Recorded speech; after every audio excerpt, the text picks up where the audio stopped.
Assalomu alaykum Faxriddin aka. Mana sizni bizni markazimizga tashrif buyurganingizdan keyin tekshiruvlar davomida uyqu tomirlaringizda tromblar aniqlandi. Nima shikoyatlar bor edi? Nima bezovta qilardi? Mana jarrohlik amaliyotlar davomida og'riqlar sezmadingizmi? Amaliyotdan keyingi o'zgarishlar haqida bir gapirib bersangiz. Avvalambor va alaykum assalom. Saidjon, sizni savolingizga javobim qolaversa, hurmatli hamshaharlar, birato'la sizlarga ham.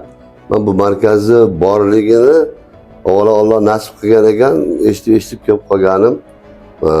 Mana ko'rdinglar, tekshirdinglar. Men bir 2-3 yildan beri boshim gir aylanib, qulog'im shang'illab, qo'llarim uvushib yuraverardim. Bir unga uchrab, bunga uchrab qilardim. Nasib qilganiga kelib sizlarga uchrashuvdim. Sizlar marhamat dedinglar.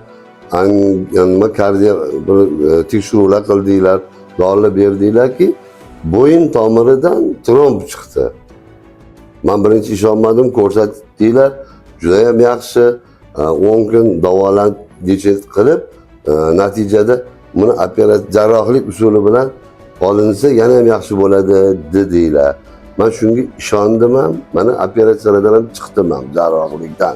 Lekin jarrohlikdan chiqqanimdan keyin juda ham zo'r his qilyapman. Jarrohlikda даже narkoz bo'lmadi. Mesni narkoz og'riq qoldiradigan holatda jarrohlik ishlari amaliyoti bajarildi. Hozir shu kunda mana juda ham yaxshi his qilyapman o'zimni. Lash, aylanishlar, uvishlar juda ham yaxshi.